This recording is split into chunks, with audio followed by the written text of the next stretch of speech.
ಗುರು ಶಿಷ್ಯರ ಸಂಭಾಷಣೆ ಅಧ್ಯಾಯ 12. ಸರ್, ನೀವು ಋಷಿಗಳ ಕೆಳಗೆ ಕೆಲಸ ಮಾಡುತ್ತಿರುವಿರಿ.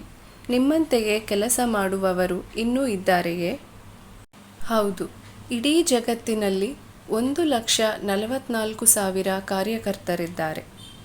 ನಮ್ಮ ದೇಶದಲ್ಲಿ ಕೇವಲ ಇನ್ನೊಬ್ಬರು ಉತ್ತರ ಭಾರತದಲ್ಲಿದ್ದಾರೆ. ಅವರನ್ನು ನೀವು ಭೇಟಿಯಾಗಿದ್ದೀರಾ? ಹೌದು, ಆದರೆ ಭೌತ ಶರೀರದಲ್ಲ. ಉಳಿದವರನ್ನು?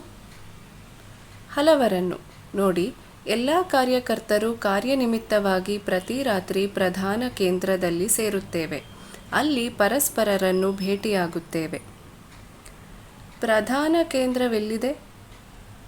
ಹಿಮಾಲಯದಲ್ಲಿ. ಅದರ ಮೇಲ್ವಿಚಾರಣೆಯನ್ನು ಒಬ್ಬ ಋಷಿಗೆ ಕೊಡಲಾಗಿರುತ್ತದೆ. ಈಗ ಮಾರ್ಕಂಡೇಯ ಮಹರ್ಷಿಗಳು ಅದರ ಹೊಣೆಯನ್ನು ಹೊತ್ತಿದ್ದಾರೆ.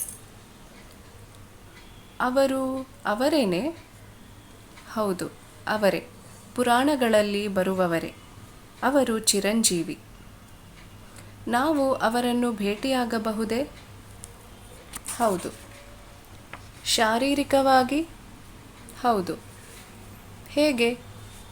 ಮೊದಲು ನಿಮ್ಮನ್ನು ನೀವು ತಯಾರಿ ಮಾಡಿಕೊಳ್ಳಬೇಕು.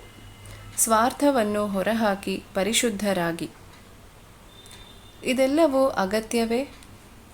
ಹೌದು, ಖಂಡಿತವಾಗಿ. ನೋಡಿ, ಅವರು ವಿಶ್ವಮಟ್ಟದ ಪ್ರಮುಖ ಕಾರ್ಯಗಳಲ್ಲಿ ತೊಡಗಿರುತ್ತಾರೆ. ನಮ್ಮ ಸಣ್ಣ ಸಮಸ್ಯೆಗಳನ್ನು ತೆಗೆದುಕೊಂಡು ಅವರಲ್ಲಿಗೆ ಹೋಗುವುದು ಸರಿಯಲ್ಲ.